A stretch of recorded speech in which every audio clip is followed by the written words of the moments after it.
아마 들어보신 분들이 계신데요. 지금으로부터 8년 전인 8월, 제가 갑자기 사역을 멈추었을 때의 일입니다. 20년 동안 풀타임으로 섬기던 사역을 멈추고 보니 쌓아놓은 재정이 거의 없었습니다. 신학생 때는 부족한 금액이지만 정부에서 주는 학생 수당을 받으면서 공부를 했고, 더니든에서 섬길 때는 유학생들에 대한 열정으로 섬겼고 버텼고, 크라이처치에서 섬길 때는 교회에서 주는 사례비와 또 정부에서 공급해주는 우유값으로 근근히 살았는데, 8년 전 사역을 멈추었을 때는 굉장히 힘들었습니다. 정부에 주는 학생 수당도 없었고 우유값도 없었고 교회에서 주는 사례비도 없었고, 그렇다고 20년 동안 품고 있던 열정도 남아있지 않았습니다. 그대로 있다가는 얼마 있지 않아 렌트 집을 비워줘야 하는 상황에서 목사인 제가 취직을 하게 되었습니다. 20대 중반에 호주로 건너와서 유학생활 할 때는 먹고 살기 위해서 청소, 타일, 용접, 제관 등 안 해본 것이 없었기 때문에 노동에 대한 거부감은 없었습니다. 그래서 만 52살에 철 구조물을 만드는 공장에 취직을 한 것입니다. 그러니까 한마디로 말하면 목사가 공돌이가 된 것입니다. 그런데 오랫동안 성경책만을 이렇게 들고 있었고, 기도만 하던 손으로 용접을 하려고 하니까 쉽지가 않았습니다. 줄자나 망치 같은 여러 가지 제관 업무를 할 수 있는 전문적인 툴들이 다 있었고, 또 젊었을 때 따놓은 자격증도 있었지만 20년 만에 다시 그 일을 하려고 하니까 쉽지가 않았습니다. 분명히 과거에는 자주 사용하던 장비인데 기억이 나지 않아서 어떻게 작동했는지 몰랐습니다. 그래서 옆에 있는 동료의 도움을 받아서 작동을 하긴 했지만 마음처럼 되질 않았습니다. 문제는 그때마다 폴이라는 매니저의 잔소리가 끊임없이 쏟아졌습니다. 나도 사장의 눈치를 보아야 한다. 네가 실수라면 매니저인 나도 잘린다. 조금만 일이 늦어져도 너 진짜 보일러메이커가 맞니? 빨리빨리 해라. 라고 핀잔을 주었고, 도면과 달리 4mm가 차이가 난다고? 한국에서 만든 현대 자동차는 좋은데 너는 왜 이렇게 실수를 하니? 라고 소리를 질러댔습니다. 덩치는 컸지만 저보다 나이가 약간 어린데도 굉장히 권위를 내세우는, 요즘 젊은 사람들이 말하는 꼰대짓을 일삼는 매니저였습니다. 물론 한국 사람이 아니었고 호주 사람과 다른 민족의 혼혈족이었습니다. 저에게 정신적인 스트레스가 점점 쌓여갔습니다. 그러다 보니까 제가 목사인지 평신도인지 신자인지 불신자인지 구분이 되지 않을 정도로 정체성, 아이덴티티 혼란이 찾아왔습니다. 20년 만에 중노동을 하다 보니까 체중이 75kg에서 65kg 이하로 64, 63kg 떨어지기 시작했습니다. 그런데요, 육신적으로는 견딜 수 있지만 꼰대짓을 일삼는 매니저를 사랑하기가 쉽지 않았습니다. 매일 새벽에 일어나 직장 가기 전에 하나님, 폴 형제, 폴 매니저를 미워하지 않게 하옵소서. 오늘 직장에서 하나님께 영광을 돌리고 아가페로 승리하게 하옵소서라고 기도하지만 막상 매니저를 만나면 쉽지가 않았습니다. 삼성 갤럭시 폰은 아이폰 못지않게 성능이 뛰어난데 한국 사람인 너는 왜 이 모양 이 꼴이냐라고 현대를 들먹이고 삼성을 들먹이고 갤럭시를 들먹이면서 자존심을 팍팍 긁어놓는 말을 마구 쏟아내는 것이었습니다. 결국 5주 만에 그 직장을 그만두게 되었습니다. 물론 제가 일을 못한다는 이유로 잘렸지만 마음 한편으로는 매우 홀가분한 느낌이 들었습니다. 그리고 철공장에서 일하는 대신에 유학생들의 아파트를 돌면서 청소 일을 하게 되었고 1년 후 소규모로 모여서 예배를 다시 시작하게 되었습니다. 제가 호주에서는 한국인으로서 한국인의 이름값을 하지 못하고 그 공장에서 있었던 것입니다. 우리는 보통 이름하면 부모님이 져준 이름만 생각합니다. 물론 우리는 부모님이 지어준 이름이 있습니다. 조상호, 홍길동, 김말순 등등의 각자의 이름을 가지고 있습니다. 그런데 우리에게 붙는 이름은요, 생각보다 매우 다양하게 붙는다는 사실입니다. 예를 들어 출생국에 따라서 혹은 시민권에 따라서 한국 사람, 한국인, 호주 사람, 호주인, 뉴질랜드 사람, 또 인도 사람 등 그러한 시민권에 따른 이름을 가지게 됩니다. 나이가 들어 사회에 진출하면 직위에 따라서 대리, 과장, 부장, 사장 등의 이름을 가지게 됩니다. 그래서 사장님, 부장님 아니면 과장님이라고 부르고 또 그에 대해서 대답을 합니다. 군대에 가면 소대장, 중대장, 대대장, 연대장, 사단장 등의 이름을 가지게 돼서 대대장님께 경례라든지 호칭이 붙게 됩니다. 교회에서는 권사, 집사, 장로, 목사 같은 이름이 호칭이 붙게 됩니다.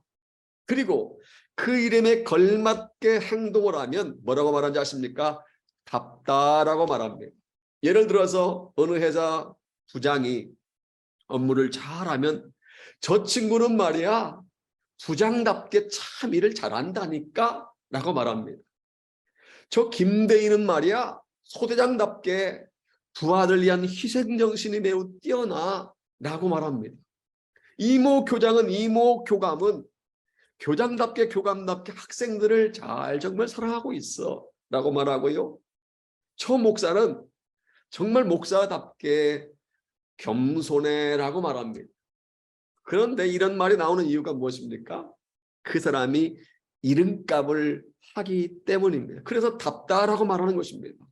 근데 반대로 그 사람이 그 이름에 걸맞게 행동하지 않으면 답지 않다라고 말합니다. 예를 들어서 저 친구는 한국 사람답지 않게 왜 이렇게 게으른지 모르겠어 라고 말하고요. 사리사욕을 채우려고 하는 저 이모 씨는 국회의원답지 않아 라고 말하기도 하고, 그 사람이 목사였어? 행동을 보면 전혀 목사답지 않은데 라고 말합니다. 수년 전에 고급차의 대명사로 불리는 메르세데스 벤츠가 대규모 리콜을 단행한 적이 있습니다. 여기저기에서 이름값 못하는 벤츠라는 말이 쏟아져 나왔습니다. 이런 말이 나오는 이유는요, 그 사람이 그 차가 그 존재가 이름값을 하지 못하기 때문입니다. 여러분들에게 도전합니다. 여러분에게 질문합니다. 여러분들은 이름값을 하며 살아가고 있습니까? 아니면 과거 저처럼 이름값을 하지 못한 채, 한국인으로서 한국인의 이름값을 하지 못한 채, 아버지인데 아버지로서 이름값을 하지 못한 채, 집사인데 집사로서 이름값을 하지 못한 채, 사장님인데 사장님으로서 이름값을 하지 못한 채 살아가고 있습니까? 저는 오늘 우리가 읽은 본문을 가지고 이름값 하는 사람이란 제목으로 함께 말씀의 은혜를 나눌까 합니다. 오늘 본문에는요, 이름값 하는 사람이 등장합니다. 어떻게 보면 성경에 그런 무대 전면에 등장하는 주연이 아니라 살짝 등장했다가 무대 위로 사라지는 조연과 같은 사람입니다. 그럼에도 불구하고 그는 주연을 빛나게 했고 성경의 역사에 큰 발자취를 남긴 사람입니다. 그리고 기독교 역사에서 빼놓을 수 없는 인물입니다. 그가 바로 바나바입니다. 영어로 바나바입니다. 성경에 보면 그에 대한 몇 가지 특징이 나오는데 저는 세 가지로 오늘 함께 살펴보려고 합니다. 첫째로 바나바는 위로하고 격려할 줄 아는 사람이었습니다. 위로하고 격려할 줄 아는 사람이었습니다. 그에 대한 기록이 사도행전 몇 곳에 등장하는데 이미 우리가 큐티를 통해서 4장을 살펴봤는데 그에 대해서 알 수 있습니다. 4장 36절과 37절 다 같이 한번 읽어볼까요? 같이 읽겠습니다. 시작. 구브로에서 난 레이족 사람이 있으니 이름은 요셉이라. 사도들이 일컬어 바나바라, 번역하면 위로의 아들이라 하니 그가 밭이 있음에 팔아 그 값을 가지고 사도들의 발 앞에 두니라. 원래 그 이름은 바나바가 아니라 조셉, 요셉이었습니다. 그는 요즘 사이프러스라고 하는 지중해의 구브로 섬 출신으로 상당히 부자였습니다. 그는 레이 출신임에도 불구하고 어떻게 투자를 했는지 어떻게 구했는지 모르지만 땅을 많이 소유하고 있는 땅 부자였습니다. 그는 기독교로 개종한 이후에 자기의 땅의 일부를 판 돈을 사도들에게 가져와서 예루살렘 교회 운영비로 쓰게 하고 가난한 성도들을 구제하도록 했습니다. 이 모습을 본 사도들이 그를 요셉이라고 부르지 않고 바나바라고 불렀다는 것입니다. 여기 바나바라는 이름의 뜻은 Son of Encouragement, 위로의 아들, 격려의 아들이라는 의미입니다. 사도들이 인정할 만큼 그런 남을 위로하고 남을 격려하는 데 탁월했습니다. 레이 지파 출신이었지만 그는 집안이 명문 가문이라고 뻐긴 것이 아니라 돈이 많은 부자라고 목이 뻣뻣해진 것이 아니라 남을 위로하고 남을 격려하는 데 열심을 내던 사람이었습니다. 그렇기 때문에 사울이 변해서 예수 믿는 사람이 되었을 때 어려움을 겪을 상황에서 그를 위로하고 격려해 주었습니다. 우리가 알다시피 원래 사울은요 예수 믿는 자를 핍박하던 사람이었습니다. 그러다가 다메섹으로 가는 도중에 주님을 만나 변화되었습니다. 하지만 아무도 선뜻 그를 신뢰하지 않았습니다. 혹시 그가 예수 믿는 자를 잡아가려고 예루살렘 교회로 오는가라고 의심하고 경계했습니다. 바로 그때 바나바가 위로의 아들이라고 격려의 아들이라고 칭하는 이 바나바가 적극적으로 나서게 됩니다. 다 같이 한번 9장 26절과 27절 말씀 같이 읽어볼까요? 시작. 사울이 예루살렘에 가서 제 아들을 사귀고자 하나 다 두려워하여 그가 제자됨을 믿지 아니하니 바나바가 데리고 사도들에게 가서 그가 길에서 어떻게 주를 보았는지와 주께서 그에게 말씀하신 일과 다메섹에서 그가 어떻게 예수의 이름으로 담대히 말하였는지를 전하니라. 여기에서 중요한 말씀이 바나바가 데리고 사도들에게 가서 이 부분입니다. 사울이 바나바에게 도움을 요청한 것이 아닙니다. 오히려 바나바가 사울을 도와주려고 사울을 데리고 사도들에게 간 것입니다. 그리고 그동안 사울에게 일어난 여러 가지 일, 그가 변화되어지고 그리고 그가 복음을 증거했던 일을 잘 설명하고 그를 변호해 준 것입니다. 결국 예루살렘 교인들은 사울을 믿음의 형제로 받아들이게 됩니다. 그리고 사울은 비로소 제자들과 함께 예루살렘을 마음대로 들어갔다 나갔다 출입할 수 있게 되었고 담대히 예수의 이름을 전하게 됩니다. 그러니까 바나바는 사울을 예루살렘 교회에 소개하여 인정받게 하고 새롭게 사역할 수 있도록 위로해 준, 격려해 준 사람이었던 것입니다. 저는 이 시대에 가장 필요한 것 중에 하나가 바로 이 격려의 사역이라고 믿습니다. 남을 세워주는 격려의 사람이 오늘날 무엇보다도 필요한 줄로 믿습니다. 연약한 자를 세워준 사역이야말로 힘든 가운데 어려운 가운데 있는 위로가 필요한 사람들에게 위로하고 격려하는 이 사역은 굉장히 중요합니다. 왜냐하면 우리 가운데 격려와 위로가 필요하지 않은 사람은 단 한 명도 없습니다. 격려는 지친 사람을 이렇게 세우고요. 격려는 주저앉는 사람을 용기를 주게 됩니다. 세계적으로 유명한 제임스 dobson이라는 가정사역자가 있습니다. 그가 쓴 책에 보면 이런 이야기 나옵니다. 미국의 가필드 하이스쿨에 존이라는 학생이 2명이 있었습니다. 존이라는 학생이 이 가필드 칼리지에 있었습니다. 한 청소년 아이는 모범생이었던데 반해 다른 아이는 말썽꾸러기였습니다. 서양 학교에서는요, 1년에 한 번씩 학부모와 선생님이 상담하는 인터뷰 날이 있는데, 한 번은 말썽꾸러기 존이의 엄마가 찾아왔습니다. 그리고 선생님에게 이렇게 물었습니다. 저희 아들 존이의 학교 생활이 어떻습니까? 선생님이 만면에 미소를 띠고 이렇게 말합니다. 저희 반에 존이 같은 아이가 있다는 게 얼마나 자랑스러운지 모릅니다. 이 아이로 말미암아 모든 반 아이들이 격려를 얻습니다. 앞으로 하나님께서 어떻게 쓰실까 얼마나 기대가 되는지 모릅니다. 존이의 부모님을 만나 뵙게 되어 참 반갑습니다. 다음 날이 되었습니다. 말썽꾸러기 존이가 담임 선생님을 찾아왔습니다. 선생님, 어제 선생님께서 우리 엄마에게 해주신 말을 기억합니다. 잘 전해들었습니다. 지금까지 살면서 한 번도 내게 용기를 주는 사람이 없었습니다. 한 번도 저를 인정해 주는 사람이 없었습니다. 그런데 선생님이 저를 인정해 주신다고 하니 저는 선생님의 기대에 실망시켜드리지 않겠습니다. 그러니까 전날 담임 선생님이 실수로 모범생 존이 엄마에게 해야 할 말을 말썽꾸러기 존이 엄마에게 했던 것입니다.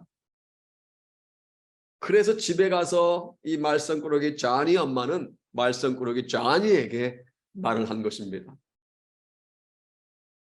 선생님 말을 엄마로부터 전해들은 말썽꾸러기가 새롭게 결심을 합니다. 그리고 처음으로 담임 선생님에게 어사이먼트, 숙제를 내놓더랍니다. 그 다음 3개월 동안 공부를 열심히 해서 놀라운 결과를 얻게 됩니다. 반에서 3등을 하게 됩니다. 그 전교에서 성적이 가장 많이 임프루먼트, 성적이 향상된 아이로 선정이 되어서 상을 받게 되었다고 합니다. 그러니까 선생님의 실수로 한 격려지만 선생님의 격려 한마디가 6개월 만에 말썽꾸러기 존이를 반에서 3등을 하게 하는 모범생으로 발전하게 만든 것입니다. 실수로 칭찬했던 한마디가 모범생인 엄마인 줄 알고 칭찬했던 한마디가 문제아로 하여금 새로운 삶을 살 수 있는 동기를 부여해 준 것입니다. 이처럼 칭찬과 격려는요, 문제를 위대한 사고로 바꾸는 능력이 있는 줄로 믿습니다. 소망 없이 살아가는 사람을 살려내는 힘이 있는 줄로 믿습니다. 위로하는 말은 용기를 불어넣어주고 격려하는 말은 더 큰 힘과 추진력을 발휘하도록 해줍니다. 본문에 보면 이 바나바가 위로하는 사람, 격려하는 사람이었다는 것입니다. 근데 여기서 우리가 알아야 할 것이 있습니다. 바나바라는 이름은요, 자기 스스로 I am Barnabas, my name is 바나바 이렇게 한 것이 아니라 다른 사람들이, 사도들이 그를 향해서 당신은 바나바입니다. 당신은 위로의 사람, 격려의 사람입니다. 라고 붙여 주었다는 사실입니다. 따라서 저와 여러분들이 다른 주위 사람들로부터 바나바처럼 위로의 사람으로 인정받게 되기를 소원합니다. 더 나아가 우리 각자가 말썽꾸러기를 모범생이 되겠던 존이의 선생님과 같이 위로자, 핍박자 사울을 전도자 바울이 되게 했던 바나바 같은 격려자가 되기를 소원합니다. 둘째로 바나바는요, 무리를 많은 사람들을 더하게 한 사람이었습니다. 본문에 보면 안디옥 교회에 대한 이야기가 나옵니다. 원래 초대교회 성도들은 주님으로부터 성령이 너희에게 임하시면 너희가 권능을 받고 예루살렘과 온 유대와 사마리아 땅끝까지로 내 증인이 되라라는 명령을 받았음에도 불구하고 예루살렘을 벗어나지 않았습니다. 그러자 우리가 이미 8장에 살펴본 것처럼 한 가지 계획을 하나님께서 세우셨는데 그것은 바로 박해, 핍박이었습니다. 그들에게 박해가 주어지자 사도들을 제외한 성도들이 예루살렘을 떠나 베니게와 구브로와 안디옥까지 가서 복음을 전하기 시작합니다. 그 전까지는 동족인 유대인들에게만 복음을 전했지만 안디옥에 와서는 유대인뿐만 아니라 헬라인, 다시 말하면 이방인들에게도 복음을 전하기 시작합니다. 그러자 안디옥에는 수많은 사람들이 주 앞에 오게 됩니다. 예루살렘 교회는 이 소문을 듣고 바나바를 안디옥에 파송을 합니다. 그런데 24절을 보면요, 안디옥에 파송된 바나바에 대해서 매우 특별하게 언급하고 있습니다. 다 같이 24절, 오늘 본문 24절입니다. 함께 읽겠습니다. 바나바는 착한 사람이요 성령과 믿음이 충만한 사람이라 이에 큰 무리가 주께 더하여지더라. 아멘. 여러분, 이 말씀에 의하면 바나바는 어떤 사람이었습니까? 착한 사람이었습니다. 이 말씀이 중요합니다. 물론 그 다음에 언급되어 있는 것처럼 성령에 충만한 사람이요 믿음이 충만한 사람임에 분명합니다. 그러나 그것과 함께 빼놓을 수 없는 그의 특징은 인격입니다. 영어성에 보면 He was a good man이라고 되어 있습니다. 인격적으로 좋은 성품을 가지고 있었다는 것입니다. 그와 같이 탁월한 명성과 균형 잡힌 인격을 통해서 주님께서 역사하십니다. 24절 하반절 보면 이렇게 말씀하고 있습니다. 이에 큰 무리가 주께 더하여지더라. 아마도 추측컨대 안디옥에 있는 불신자들은 이렇게 생각했던 것 같습니다. 예수 믿으면 저렇게 되는 거야? 만약 예수 믿는 것이 바나바와 같이 되는 것이라면 나도 예수 믿고 싶어. 예수가 도대체 어떤 분이길래 예수 믿으면 저렇게 굿맨이 되는 거야? 라고 아마 생각했던 것 같습니다. 그래서 많은 사람들이 안디옥교로 몰려온 것입니다. 성령의 감동을 받아 사도행전을 기록한 누가라는 사람이 바나바는 착한 사람입니다 라고 적어 놓을 정도로 바나바는 매우 균형 잡힌 인격의 소유자였던 것이 분명합니다. 그리고 안디옥 사람들이 그의 행동과 그의 삶과 그의 사역을 보고 감동을 받아서 주님을 믿기로 작정했던 것입니다. 사실 사람들은요, 큰 것보다 작은 것에도 감동을 받습니다. 한마디의 말과 칭찬, 큰 힘을 발휘하기도 하고요. 한 가지 행동을 통해서도 감동을 받기도 합니다. 저는 신방을 가면 종종 이렇게 말을 합니다. 집이 참 좋습니다. 자동차 잘 사셨습니다. 이 음식 정말 맛있는데요. 음식 정말 잘 하시는데요. 그때 어느 자매님이 이렇게 저에게 말하는 것이었습니다. 목사님 무조건 다 좋다고 하시네요. 목사님은 다 맛있다고 하시네요. 솔직히 말씀해 주세요. 그때 제가 뭘 생각한 줄 아십니까?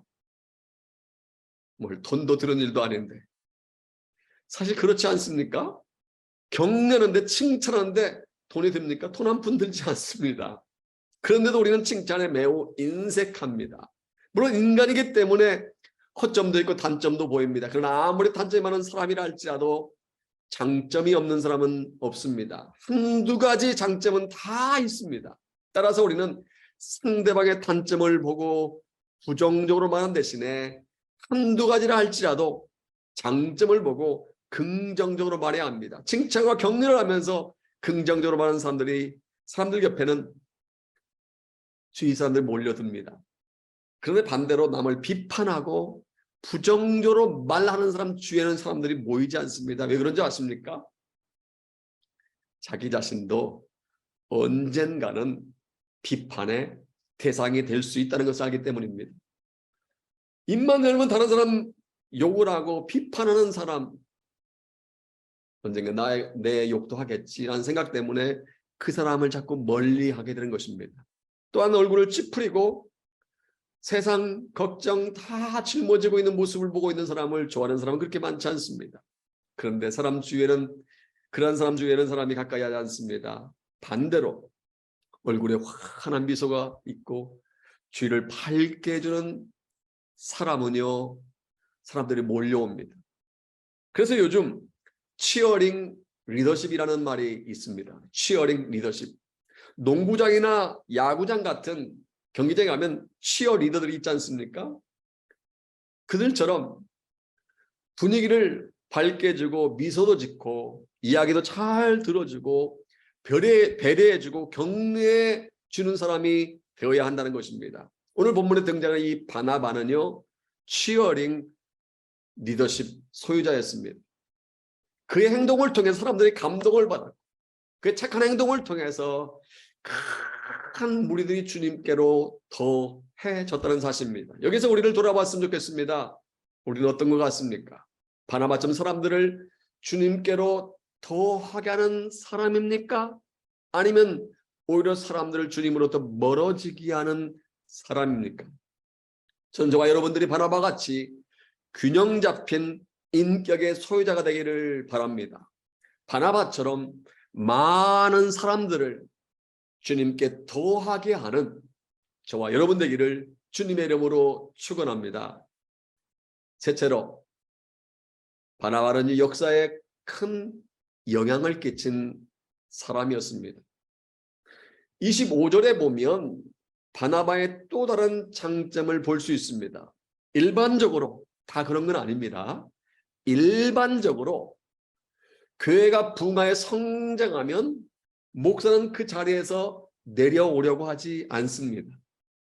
그래서 개척한 교회가 몇십 명, 몇백 명, 몇천 명, 몇만 명으로 모이는 대형 교회로 성장하면 자기 아들이나 사이에게 담임 목사직을 세습하고, 그렇지 않으면 친분이 있다거나 자기의 말을 잘 듣게 생긴 목사를 후임에 앉히려고 합니다. 이게 한국 교회의 문제인 것입니다.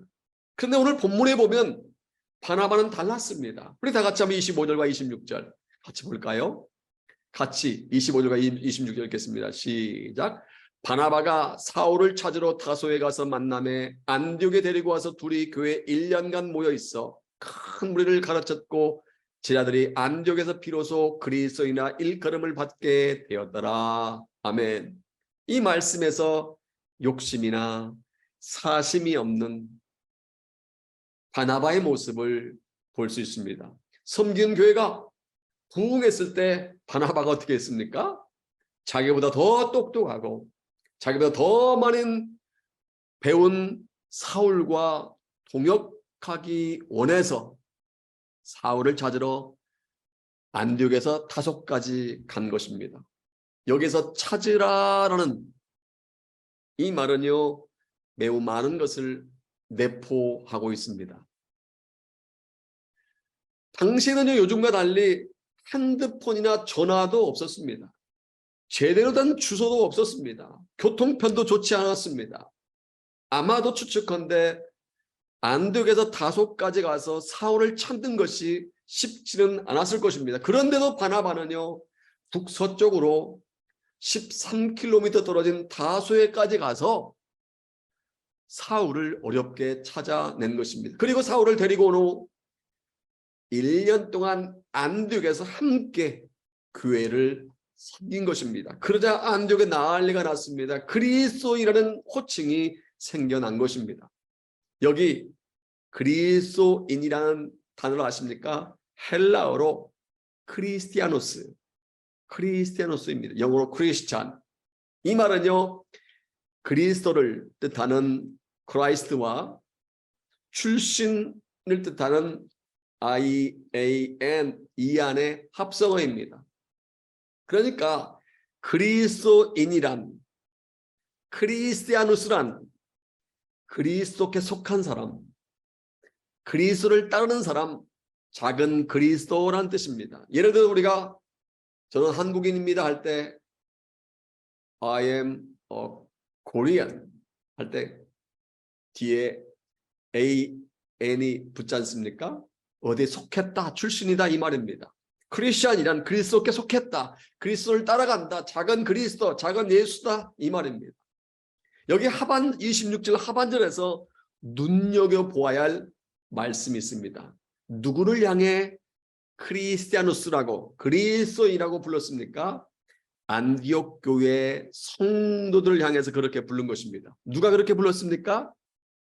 안디옥에 사는 시민들이, 더 구체적으로 말하면 안디옥에 사는 불신자들이 안디옥 교인들을 보고 저 사람들은 크리스티아누스, 저 사람들은 그리스도에 속한 사람, 그리스도를 따르는 사람, 작은 예수라고 불렀다는 것입니다. 이것은요, 역사상 처음으로 불리어진 호칭입니다. 그리고 이러한 호칭을 통해 우리는 안디옥 교회 성도들이 이름값 했다는 것을 알 수가 있습니다. 세상 사람들이 크리스티아누스라고 부른 것은 안디옥 교회 성도들이 복음을 받아들인 후에 예수의 가르침을 따라 행동하고 있다는 것을 인정한 것입니다. 안디옥 교회 성도들이 세상 사람들과 구별된 삶을 살았기 때문에 그를 향해서 크리스티아누스라고 부른 것입니다.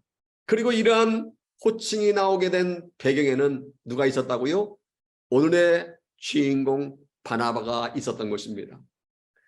바나바가 사울과 함께 안디옥에서 1년 동안 섬긴 결과 안디옥 교회 성도들이 세상 사람들로부터 크리스티아누스, 크리스찬이라는 귀한 호칭으로 불려진 것입니다. 그리고 안디옥 교회는요, 사도행전에서 매우 중요한 역할을 감당하게 됩니다. 앞으로 큐티를 통해서 살펴보겠지만 사도 바울이 안디옥 교회에 파송을 받아 선교지를 향해 출발했고 선교를 마친 후에는 다시 돌아와서 보고할 만큼 안디옥 교회는 사도 바울의 선교 베이스 캠프 역할을 감당했습니다. 그리고 안디옥 교회를 통해서 소아시아와 로마에 이르기까지 복음이 점차 퍼져나갔습니다. 여러분 질문하겠습니다.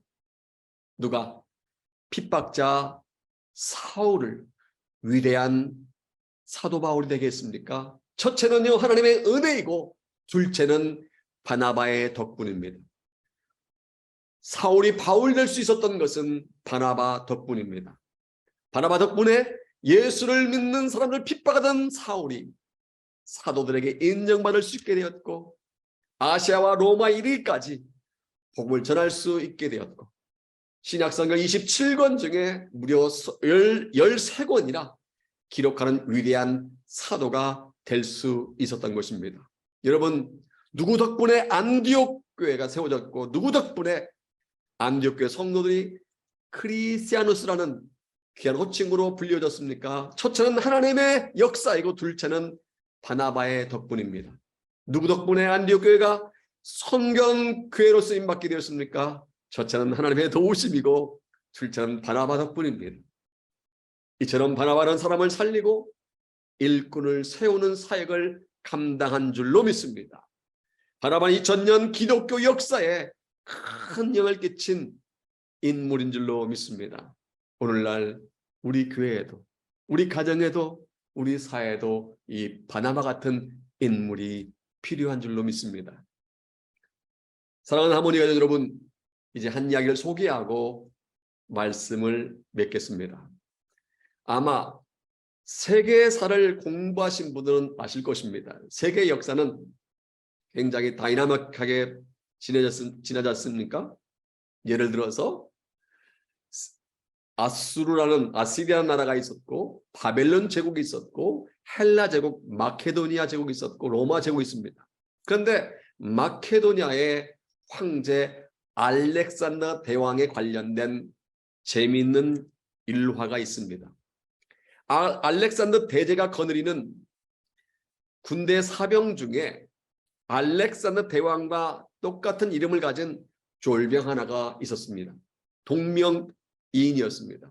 문제는 이 알렉산더 졸병이 매우 사고뭉치였다고 합니다.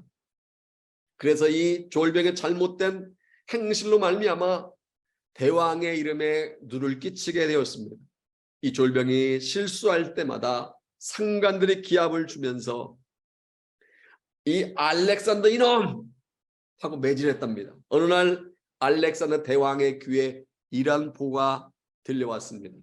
이 병사 행동 때문에 자신의 이름이 땅에 떨어지고 있다는 사실을 알게 된 것입니다. 도저히 참을 수가 없어서 어느 날 이 병사가 소속되어 있는 막사로 은밀하게 찾아갔습니다. 찾아간 그날도 이 병사는 술에 만취가 되어 주변의 물건을 때려 부수며 행패를 부리고 있었습니다. 대왕이 오셨다는 소리에 이 병사는 행패를 멈추고 경례를 했습니다. 그때 알렉산더 대왕이 그 병사에게 물었습니다. 자네 이름이 알렉산더인가? 예, 그렇습니다. 제가 알렉산더 분명합니다. 그러자 이 알렉산더 대왕은 매우 유명한 말을 했다고 합니다. 이제 내가 네게 명령을 한다.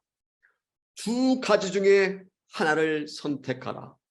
네 이름을 바꾸든지 아니면 너의 행실을 바꿔라.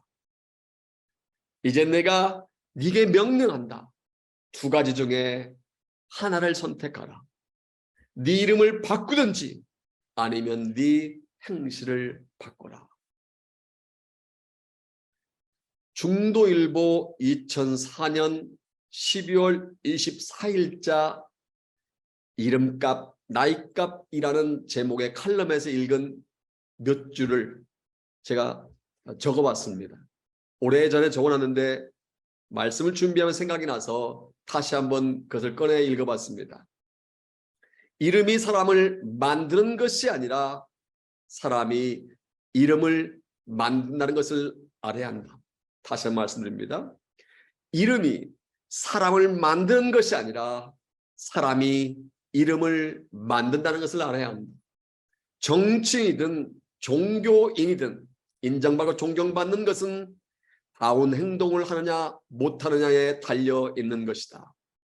타인에게 질타를 받는 사람은 너나 할 것 없이 답게 살지 못했기 때문임을 부인할 수 없다. 그렇습니다. 우리가 그리스도의 제자로 부르심을 받았다면 제자답게 살아야 합니다.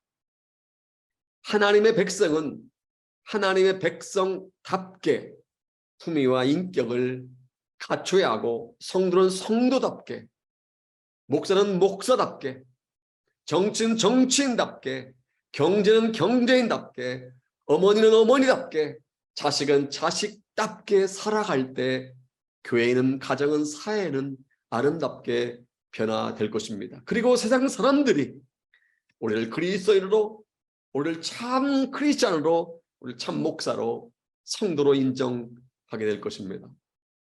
오늘 본문에서 바나바는 위로의 아들, 격려의 아들이라는 이름으로 아름답게 행동했고, 안디옥 교회 성도들은 세상 사람들로부터 크리스티아누스라는 귀한 호칭으로 불려질 만큼 구별된 삶을 살았습니다. 그래서 세상에 큰 영향을 끼쳤습니다. 사랑 여러분, 바나바처럼 이름값은 저와 여러분 되기를 소원합니다. 안디옥에 사는 불신자들로부터 그리스도인, 작은 그리스도, 그리스도에 속한 사람, 그리스도를 따르는 사람이라고 인정을 받은 안디옥 교회처럼 이름값은 우리 월드 하모니 교회가 되기를 소원합니다. 더 나아가 남편을 격려하는 바나바 같은 아내, 아내를 칭찬하는 바나바 같은 남편, 자녀에게 용기를 불어 일으켜주는 바나바 같은 부모, 부모에게 기쁨을 주는 바나바 같은 자녀, 주의 선을 복되게 하는 바나와 같은 삶을 살아가는 저와 여러분 되시기를 주님의 이름으로 축복합니다.